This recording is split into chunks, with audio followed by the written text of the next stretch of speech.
people that may gather in one place. This meeting of the Berkshire Hills Regional School District School Committee is being conducted remotely. Agenda items listed are those reasonably anticipated by the chair. Not all items listed may in fact be discussed, and other items not listed may be brought up for discussion to the extent permitted by law. This meeting is being recorded by CTSB and will be broadcast. The meeting is also being recorded by the committee recorder, other members of the committee, and members of the audience. Minutes will be transcribed and made public and posted to our website once approved.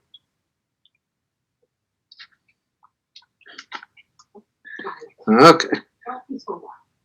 We're here. So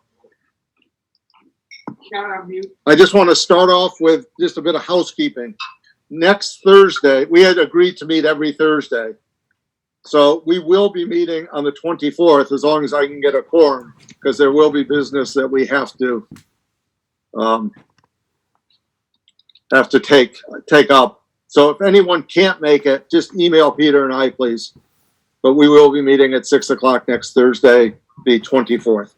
Okay. Okay, in our packets, we have minutes from August 20th and September 3rd, 2020. Do I have a motion? So moved. Was that Bill? Yep. Second. Second by Andy. Any discussion? Nope. With no discussion, it's of course a roll call vote, as all votes are in virtual meetings. Molly Thomas? Aye. Jason St. Peter? Aye. John Stephen? Aye.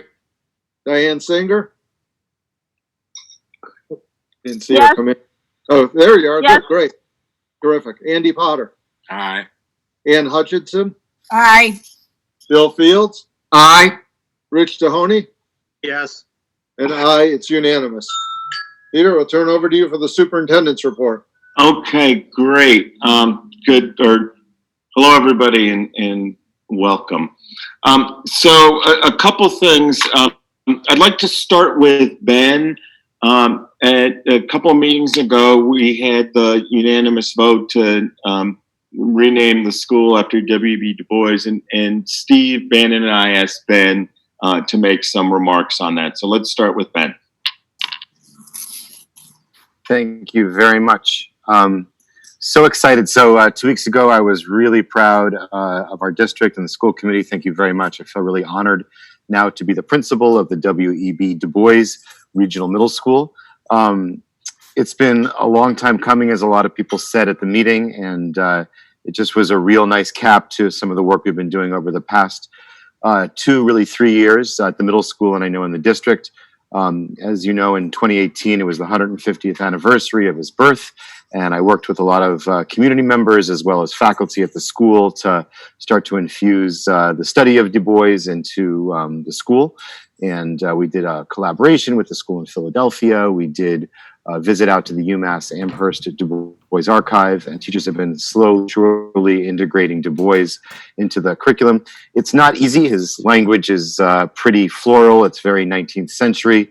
So it's hard to make the language itself relevant to 10 to 14-year-olds. But on the other hand, so much of the history of Du Bois in the nation and around the world is so relevant and can easily be brought in.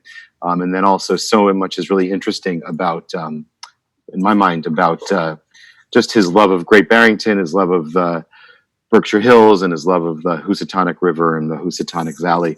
When we opened school on Monday, just a few short days ago, which feels like a week ago, I was able to help the kids understand who Du Bois was. And I talked a little bit just about him growing up here and going to the same schools that they're going to. It may not be in the same location, but he went all the way through high school, and it was called the Great Barrington High School, which eventually became Searles High School, and then Searles Middle School, and then it became Monument Valley, and then there we were at the W.E.B. Du Bois Regional Middle School. And I talked about his history and the like, and why he's an important person for our area, for our nation, and for the world. And I talked for the students. I think it was really important that he advocated for equality and inclusion for all people in our society, and he was an inspiration for so many people in our country and around the world. And so for me, that was just a real honor to be able to now be the principal of this school. So I'd like to just give my thanks to the community for promoting the idea that we could change the name. I want to really commit to the idea that the W.B. Du Bois Regional Middle School is about our really wonderful history and legacy of our region and of our area. I want to really also commit not just to studying Du Bois, but other local dignitaries and really play up the idea that students can invest in our local landscape and our local history to really understand who they are and where they come from. So I'd like to leave you also with a quote, which I think is helpful from Du Bois, because I think it makes sense about both what he stands for and what school is in a lot of ways and an inspiration, but also that we have hard work ahead of us in the world, and we should continue to commit to the hard work. So the quote is from his book called The Philadelphia Negro. It's actually the first one that he wrote, published in 1898, and it's from a chapter called The Credibility of the Results. Nevertheless, here are social problems before us demanding careful study, questions awaiting satisfactory answers. We must study, we must investigate, we must attempt to solve. And the utmost that the world can demand is not lack of human interest or moral conviction, but rather the heart quality of fairness and an earnest desire for the truth, despite its possible unpleasantness. And I think that just speaks wonderfully to the idea of study in school and about being real about what we study and being open to the possibilities that lay before us as we study the world and learn. So again, I'm just very honored, and I want to just thank you and share my appreciation. Many of our faculty are just so super excited, and I know our community joins me in celebrating this. So thank you very much. Great. Thank you, Ben. And on a structural level, I reached out to the state about it, and I'm waiting to hear back from them as we update things. And then presumably at a future buildings and grounds meeting, we'll have some conversations around signage and the like. So all good stuff. So next thing I'd like to do is just have brief updates from each of the principals on the start of remote learning. So we're 4 days into it. A huge lift, lots of effort and work from our tech team and our paraprofessionals and our teachers and obviously our administrators. And I know it's early, but I think it'd be useful to hear some highlights from each of the buildings. So we'll start with Tim and then work our way up. Hi, good evening, everybody. Just checking in from Muddy Brook this week, as Peter mentioned. Monday, September 14th was our first day of school for distance learning for all students. I guess in my report, I'd like to highlight mainly some good news, but also just make the committee and the public aware of some things that we're still working on, some things that really still have our attention every day. I guess first I'd like to echo Peter's thoughts that the launch of the school year with the new Canvas learning platform was really a testament to the hard work of not just our Canvas team that did a fantastic job, but also our teachers and staff at Muddy Brook who really committed themselves to learning the platform and putting together a quality interface for parents and students as they started the school year in distance learning this year. So thank you definitely to our Canvas leaders, but also to all of our Muddy Brook faculty and staff for their hard work and contributions towards this end.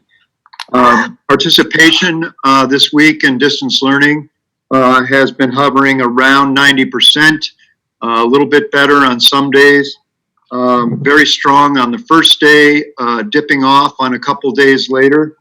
90% I feel okay about, but certainly for the 10% of students that are not connecting and not participating at this point, this is one of the things that I mentioned we need to keep in the forefront of our work, finding out who these students are, what the issues are, what's preventing them from connecting with their classrooms and their teachers at this time, and then on a case-by-case basis, solving those problems. So I know that's been the focus of my work and Ms. Thompson's work for a bulk of this week, and it will certainly continue as we go forward.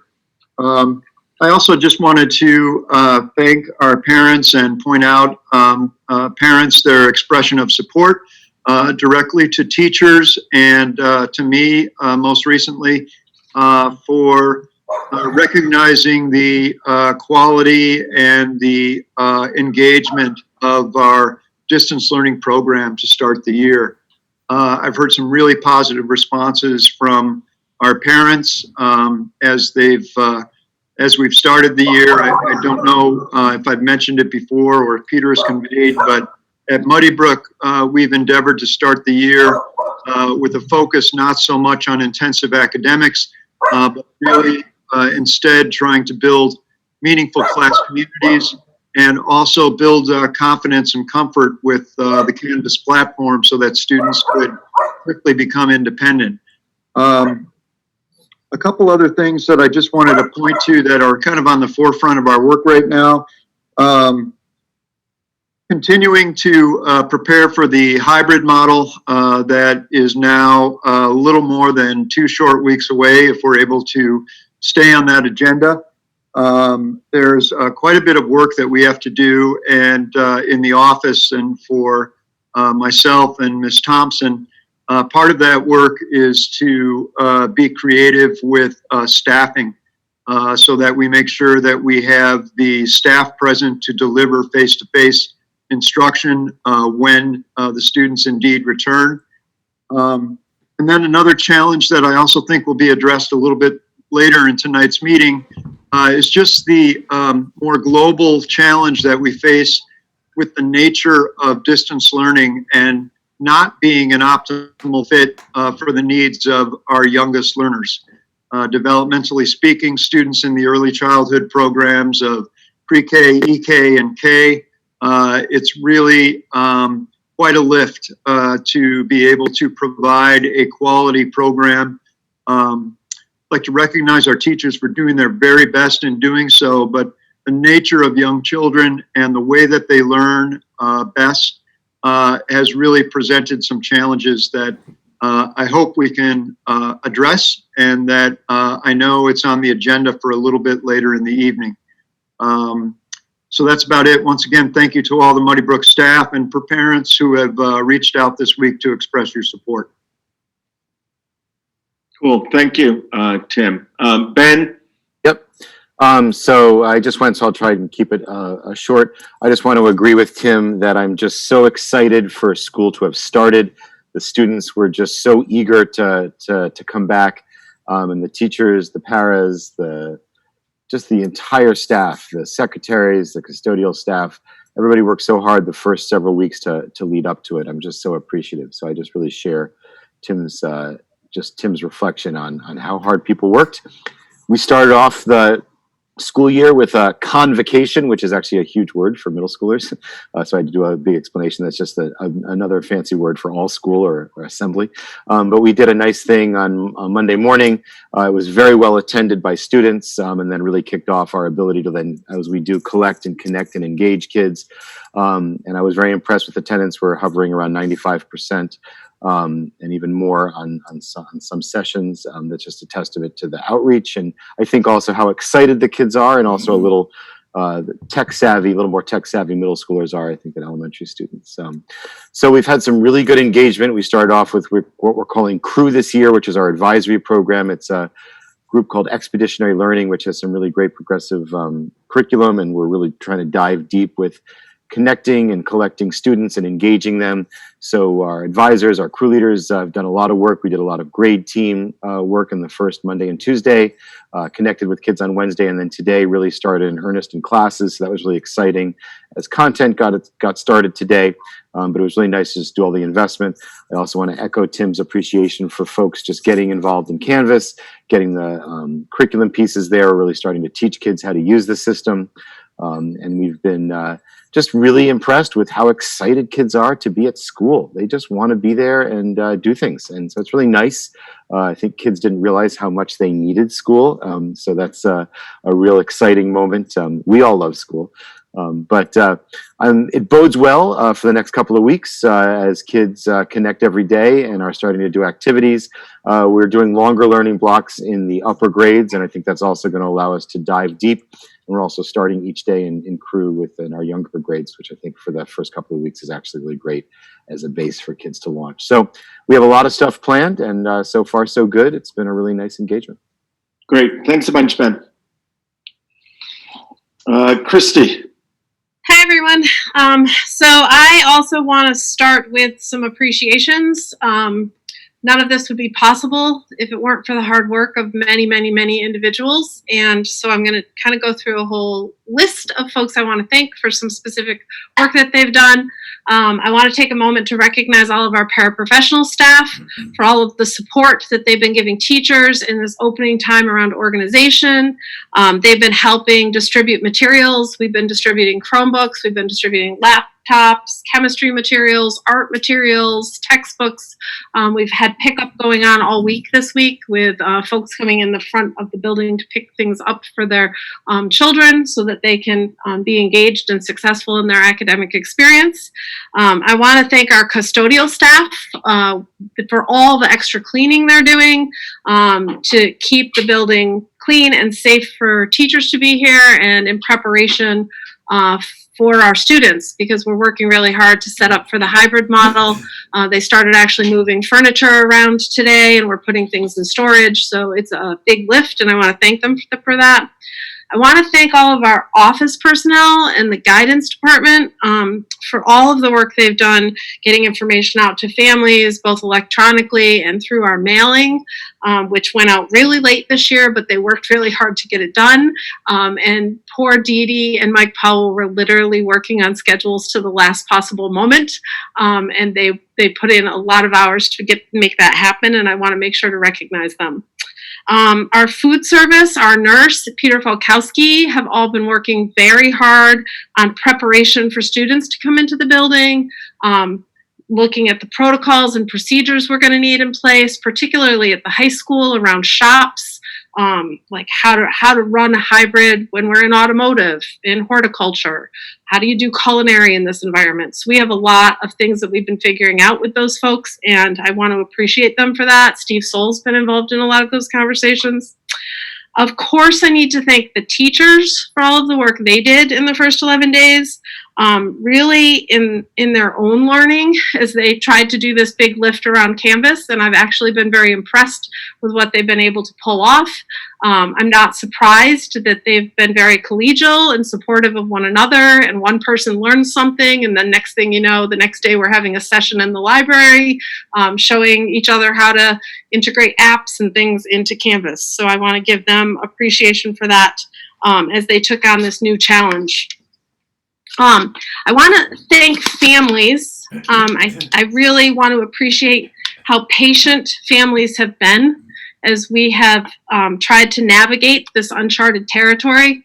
I know just simple things like waiting for your child's schedule and having it not look anything like a schedule has looked in the past, and having all sorts of questions and having to be patient while the guidance team can't get back to you right away. I just really want to appreciate all of the families out there for their support and understanding in this. And finally, I have to thank our students because ultimately they're who all of this is all about, right? We're all here for them.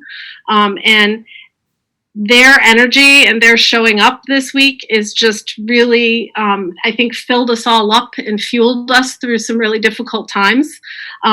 They are definitely demonstrating to all of us the resilience and their ability to, change with things that, us older folks struggle with sometimes. So I definitely want to appreciate students for that. And I guess I want to end just echoing something that both Ben and Tim highlighted, and that is that we began this year with a real focus on student well-being. We did some professional development work specifically on our advisory that for the first 3 weeks is meeting every single day, and the importance of student wellness and well-being, because ultimately we know students can't learn if they're not well. So if their other needs are not being met, they're not going to engage academically. And so the advisee relationship is something that we believe is going to be key in student success this year.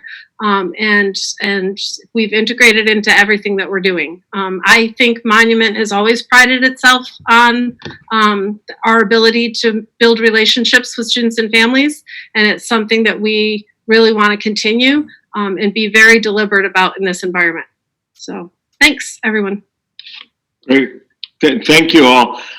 School committee folks, do you have any questions or comments or things you've gleaned from this, either your parents yourself or you've talked to people? I've got to say that my daughter has appreciated what's been happening. And Bridget has found it definitely more challenging now than in the springtime.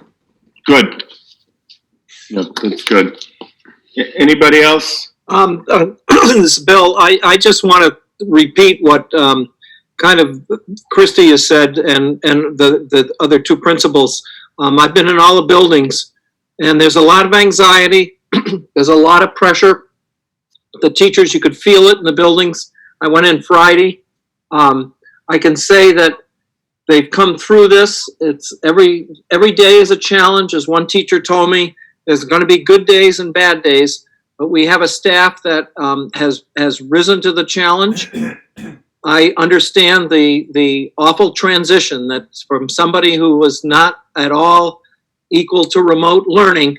I was a hands-on, face-to-face person in the classroom, and I found many teachers who are in my vintage and a little younger, ready to face the challenge. I know in the high school, Kara and Tom Roy were really indispensable for helping that staff. They earned, as one teacher said, they should be double their salary, as Scrooge said to Bob Cratchit. They were immense in helping teachers make this transition, and the transition is still going on. So I'm really pleased to tell you that from my observation, this has been a good start. There's going to be stops and starts, and parents should know that. So those are my observations. Bill, you've been waiting to use that Dickens reference. All right.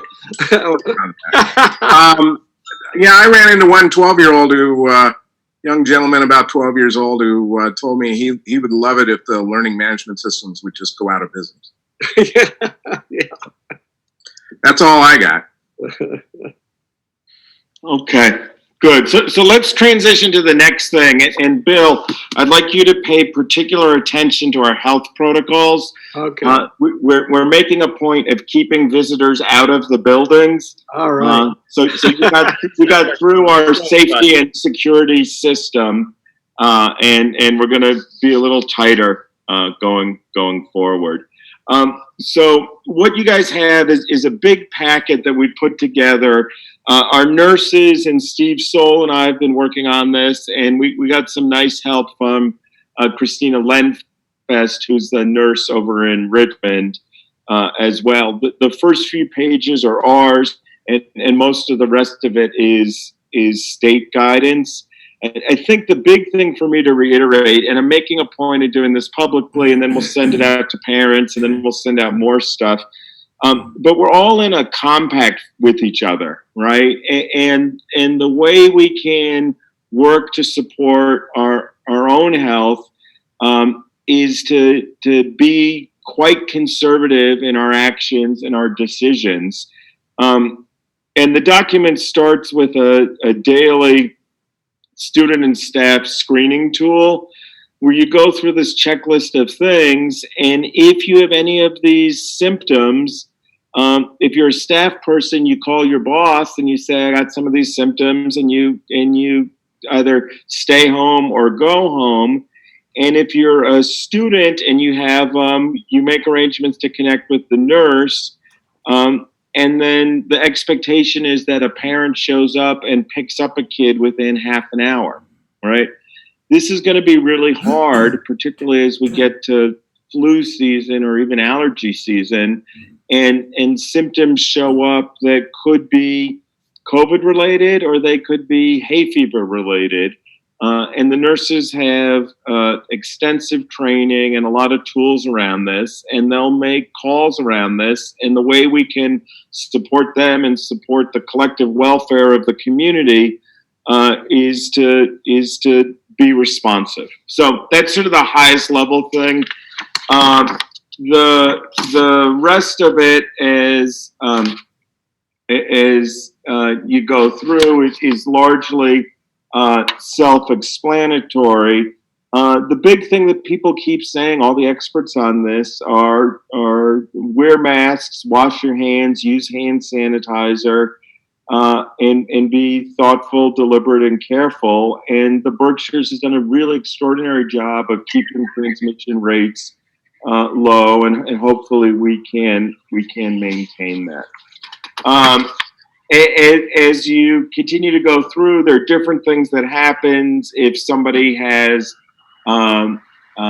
symptoms, if somebody tests positive. A lot of the quarantining is around 14 days. A thing that I think is important and folks are wondering about is if somebody has symptoms, the close contacts will be notified, and then shortly thereafter, the whole school community will be notified, right? We won't say that it's Timmy Jones in first grade, but we're a small enough community that people will start wondering if it's Timmy Jones or Sally Smith or whoever it is. But we'll be very clear and transparent about what's going on.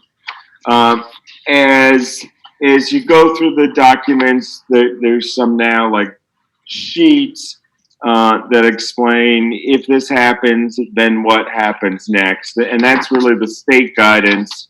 And you can go through that and look at that. And again, we'll be sending this all out to parents. There are things that happen if somebody's symptomatic or something happens on a bus. There's some guidance about disinfection on the buses.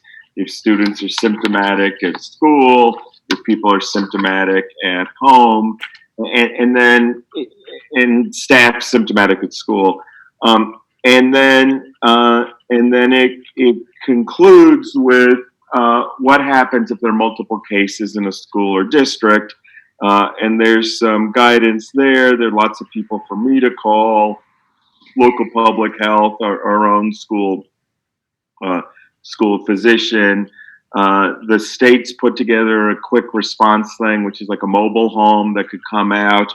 I think right now the likelihood of that group coming out to the Berkshires is small because there's a lot of stuff going on the North Shore.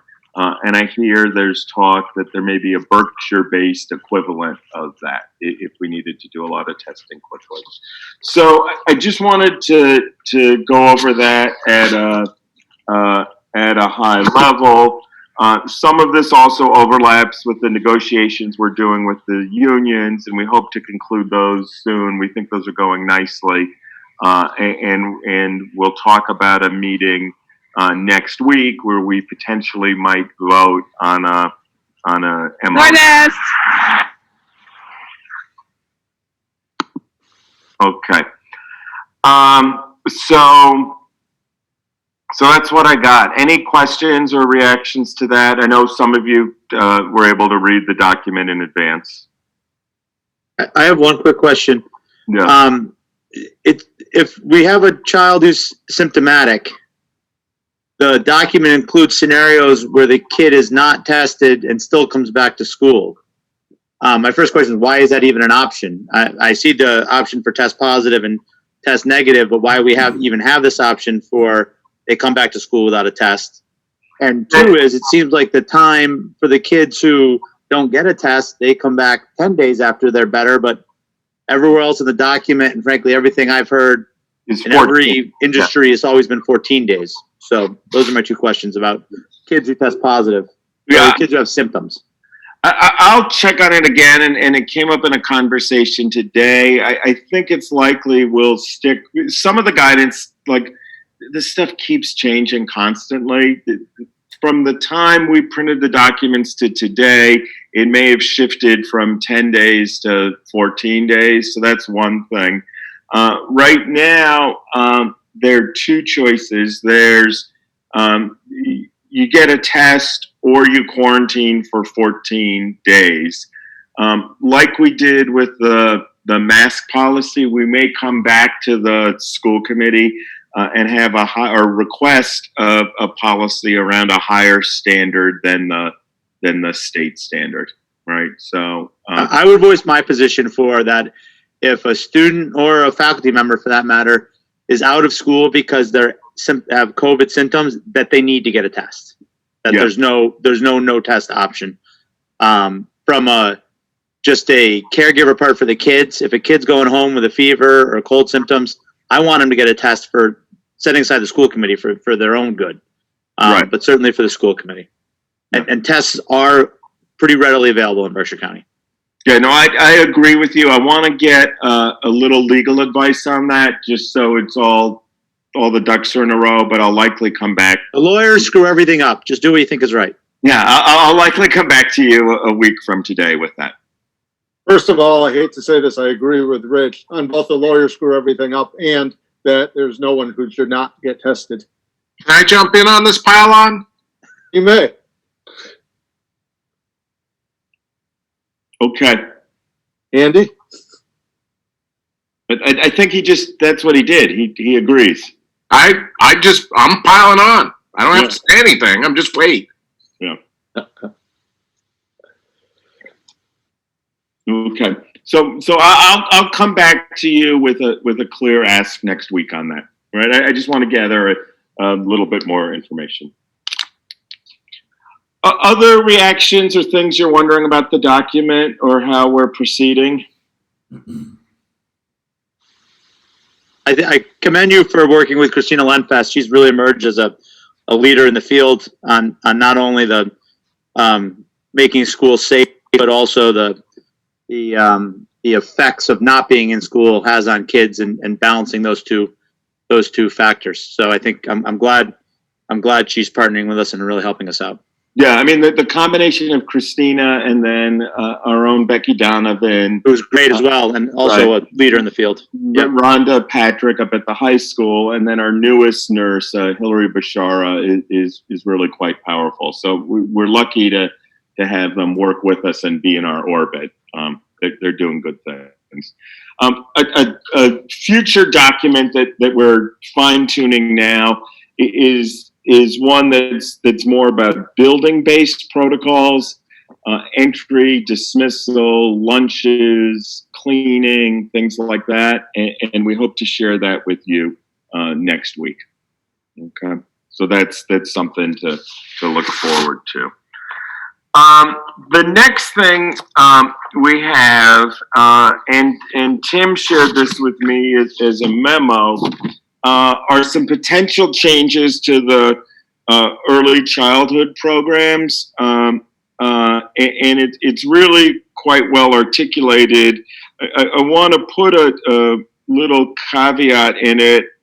At the end of this, I made a note that this is all subject to negotiations with the BHEA.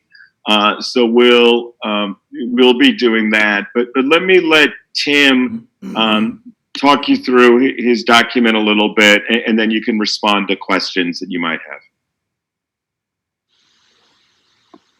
Yeah, so, excuse me, thanks, everybody. Again, just to touch on the point I shared at the beginning of the meeting, one of the challenges that we have in providing distance learning is providing a kind of an effective, engaging distance learning program to young children who, because of their age and where they're at developmentally, doing things virtually is not, in any sense of the word, optimal. So what I another sort of co-occurring circumstance that we have with the numbers in our kindergarten enrollment currently and the numbers of students that are choosing to, families that are choosing to work remotely at this time, it's left us with class sizes at the kindergarten level that are around 12 students in each at this point.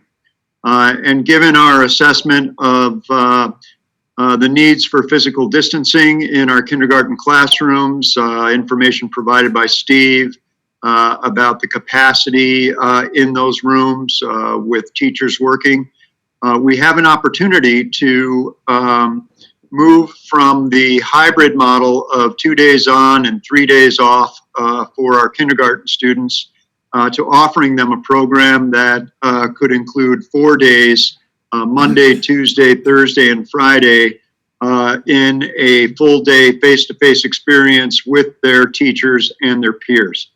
You may be aware that there's a segment of our students already that will be attending for 4 days under the hybrid model.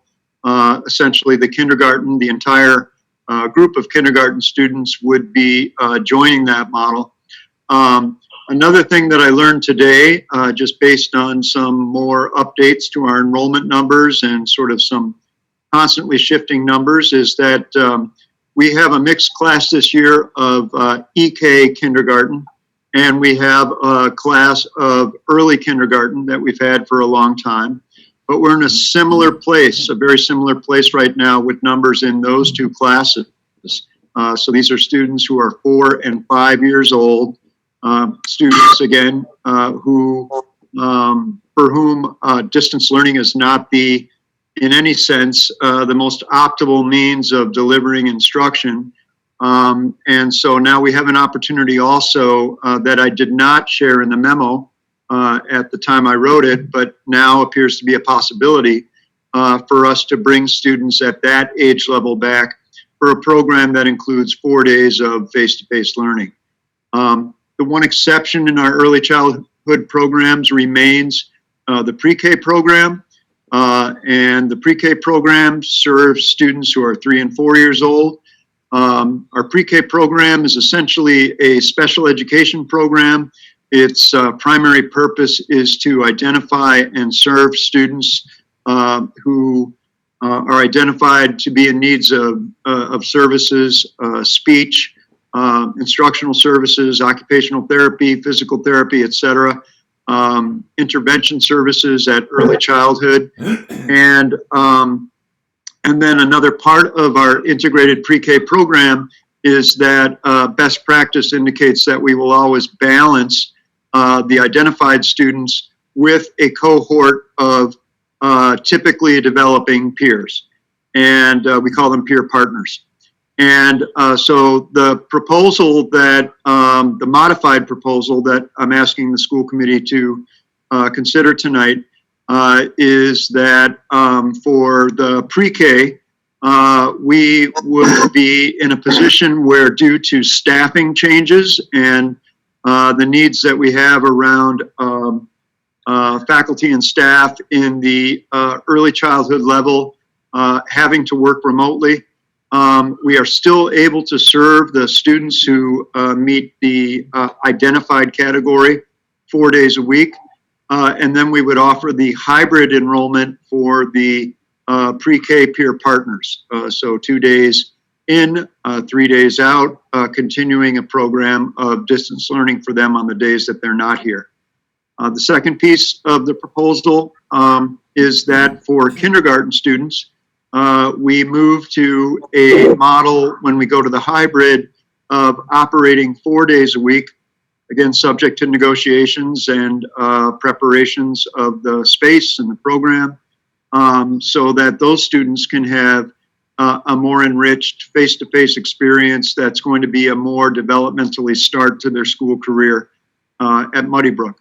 And then most recently, sort of a modified point that I'd like to make, sort of an update to the memo that you've read, is that now numbers are also favorable in the EK classroom, in the EK programs, that students at that level would also come back 4 days a week. so that for our EKK and our kindergarten classrooms, we'd be able to offer a program that's 4 days a week instead of the hybridized 2 in, 3 out. My belief and the early childhood staff, kindergarten teachers, early kindergarten teachers are in support of this idea that it's going to provide a better, more developmentally appropriate early learning experience for these students. And at this time, the numbers would allow us to do it and also maintain the physical distancing that that we're observing in all other parts of the school. So that's essentially it. In a nutshell, again, I'd like to just emphasize that this has been an ongoing discussion with our kindergarten teachers and the early childhood staff. And we have fairly widespread support from teachers and staff for this change. So that's it in a nutshell, Peter. And school committee, thank you for your time and thanks for consideration. Discussion. Peter, you want to say anything? Yeah, I mean, do any school committee members have questions about the proposal? Peter, I don't have any questions about the proposal. I'd just like to know, what if the parents who have opted to have their kids at home decide later on in, for example, the second marking period, that they want their kids back? Is there a plan there in case that those 20% change and the percentage goes down to like 10%? What happens if there's a return back to the higher numbers? Yeah, Tim and I talked about that. Tim, do you want to talk about your thoughts on that? Yeah, I mean, that's really a possibility that I've thought of a lot. So if that were the case, and just as a little backstory on this, we have heard from a number of parents that have selected the remote option for this year. And again, these parents selecting this option, it's really the means that we have to be able to consider this proposal. Of those parents, there's a number of them who just are comfortable educating their kids at home today and through the year. Some parents did not respond to an inquiry about why, but then there's other parents, Bill, to your point, that I think that if we were to offer a 4-day-a-week option, they might be interested in coming back. So the reality would be that we would enroll all of the students that might choose to come back. And if we crossed the threshold of not being able to maintain physical distance in the classrooms anymore, there's basically two possibilities that I see. One would be that we'd have to revert back to the hybrid programming that we're planning on right now. But then another option might be the reallocation of staff within our building to perhaps be able to open up another section. So that option has gotten some discussion too. I'm not sure how feasible or realistic that option is, given our current staffing situation and the needs of some of our staff to work remotely at this time. Right, and Bill, potentially a third option might be something in between the two, which is you, instead of having kids in for 4 days, you have them in for 3, and everybody drops a day, and that might help with the numbers depending where we are. So we've been looking at it a lot of different ways. Anyone else? Yeah, reactions or questions?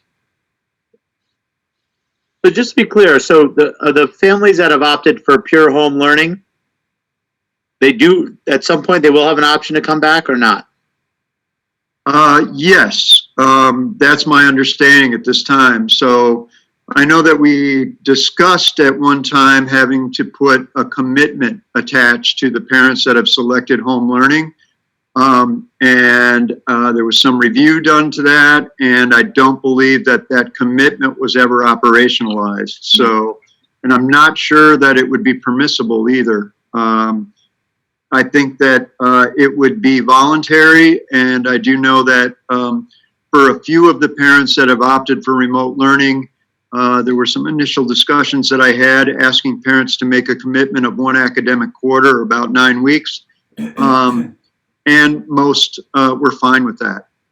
So again, I'm just thinking about the near future right now and the opportunity that we might have to serve some of our youngest students better in a more developmentally appropriate way.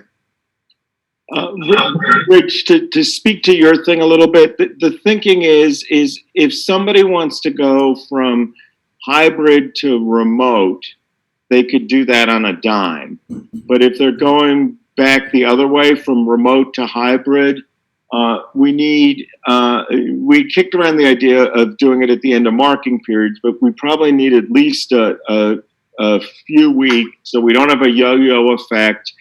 And so we can make arrangements around class sizes, busing, and a host of whole other things. The commissioners encouraged us to sort of try to do those transitions within maybe 3 to 4 weeks. I think we're small enough that we can do it on a case-by-case basis, but I think there should be an expectation that it could take. It doesn't happen. You asked to do it on Thursday. It doesn't happen on Friday. It could take a little while. Anne, did you have a question? Oh, not a question, but I think it's great we're getting the youngest kids back in. I think that's wonderful. Yeah, I think this is a really good plan. Okay. So anyone else? Yep. Sorry. We need to vote on this, correct, Peter? Well, I'm a little torn because I think we also need to continue to formally talk with the teachers about it. Would you like to postpone a vote till we had a little more time to bring it up in the context of negotiations, or would you like to do it the other way around? I'm amenable to both. I have no problem with waiting till next Thursday to vote on everything. Yeah, if people are okay with that, I like it. My sense of the committee is there's appreciation for the thoughtfulness of this plan, and ultimately there will be support. Yeah, I think that's an accurate statement. Yeah, let's keep this going. Yeah. Okay. Good. Thank you. Yeah, thank you, Tim. Thank you, Jim. So now, Steve, it goes back to you, though I do want to say couple things when we get to the personnel reports. Okay, that's fine. I think this will be quick because the subcommittees obviously have not gotten to meet. Jason, I'll skip policy. I know they haven't met. Buildings and grounds. Have not met. Okay. Superintendent's Before evaluation. we pass the buildings and grounds, at some point, I'd like to get some kind of update on the statement of interest, where we're at, what we're hearing. And I don't think it should be next meeting because we have some important stuff, but somebody's got to get focused on that. Yeah, I've spoken with the MSBA, and there's not a lot to share, but I will share it later. Thank you, Peter. Okay. Technology, Andy, have you met? No. Finance subcommittee? We have have not, not. but I don't know what Sharon's hearing, but I think we're going to have a budget for this fiscal year by mid-October. So then maybe we should put some dates in to start working on next year. But I can touch base with Sharon about that. Yeah, Yeah, the only thing I noticed on my calendar, if it's correct, is that we had scheduled October 1st for the initial budget presentation, that really rough one. I think we're going to not do it on October 1st. Yeah. I think we're going to be behind this year, and that understandably. We're already way behind. Yeah. Okay. District consolidation and sharing. I don't think there's anything to add there unless Peter has something. No, I mean, we had a brief meeting with Southern Berkshire, that group, last night. The broader group had hired some consultants to write a number of different reports, and those are all in the process of being finalized, so we should have some interesting information shortly. Peter, personnel report. Yeah, so there are really just 3 folks I wanted to mention on this. A retirement and 2 resignations. So Jack Cowles had worked with us in Project Connection. He actually started as a paraprofessional and then worked with us in Project Connection for several years.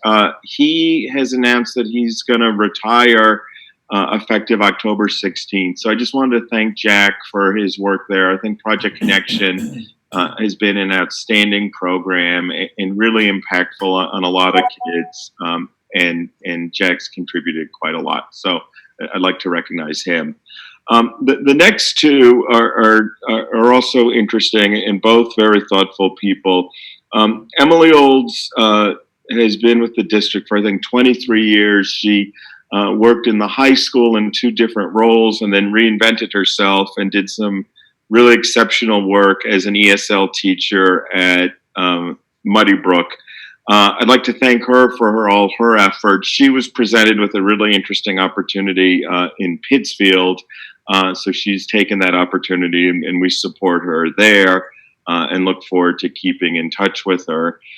Amy Shaw has been with us for much less time. She was our director of out of school time and then switched into the role of director of learning and teaching.